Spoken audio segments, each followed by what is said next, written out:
પછી દૂધમાં પડે બરાબર ને ઈ પાછું ભઠ્ઠી ઉપર બને. અહીંયા ભઠ્ઠી, કારણ કે બધું જ અહીંયા છે ને ભાઈ ભઠ્ઠીમાં બનવામાં આવે છે. હા, અહીંયા ભઠ્ઠીમાં જ બને. અને દૂધ ને પછી ફાટી ના જાય દૂધ? ના, દૂધ ના ફાટે, કશું જ ના થાય. ના, આ રીતનો એનો માવો થઈ જાય. આખો એનો પેલા કુંવરપાટનો માવો છે આખું? હા, આ રીતનો માવો થઈ જાય. આ દૂધનું છે કે કુંવરપાટ? દૂધનું જ છે કુંવરપાટ. કુંવરપાટ આમાં નાખેલો? હા, નાખેલો. પછી શું કરો તમે? પછી આને શેકવાનો ઘીમાં નાખીને. આ હજુ કાચો હશે ને? તો હા, ક્યાં શેકેલો? શેકાઈ ગયો? આ રેડી. આ રેડી થઈ ગયો. તો આ ખવાય કે ના ખવાય? ચખાય કે નહીં? ચખાય. ચખાડો તો થોડી.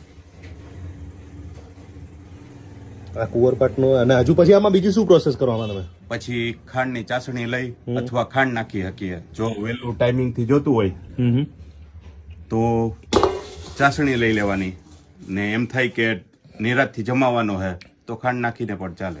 બરાબર. અને આ ચાસણી ચોખા ઘીમાં જ બને નાનું? ઘી પણ ઘરે બનાવીએ અમે, બજારનું ઘી નથી વાપરતા.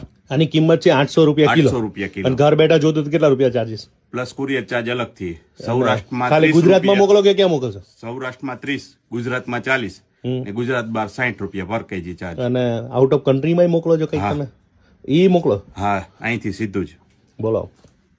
માણાવદર એક નાનું ગામ છે સાહેબ, પણ એનો આખો ડંકો આખા વર્લ્ડમાં વખણાય છે. અને કુંવરપાટ તમારે જોતા તો ઘર બેઠા મળી જવાના. સામાન્ય ખાંડ પણ અમે ક્વોલિટી હોય તો જ બનવાનું છે, નકર બનવાનું જ નથી ના. આ શરૂઆત કોણે કરી હતી આ કુંવરપાટની? કુંવરપાકની મારા દાદાએ, આના જન્મદાતા હે ને વના બાપા, એમને જ શરૂઆત કરી. એની જ શરૂઆત કરી હતી.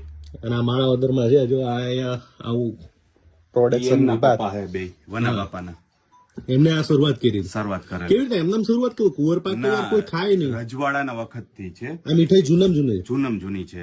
અચ્છા ભાઈ, જેને જોતું હોય તો સ્ક્રીન ઉપર આપે નંબર પર ફોન કરજો ને મંગાવજો ભાઈ. ખરેખર જોરદાર કુંવરપાટ છે, મજા આવી ગઈ ભાઈ.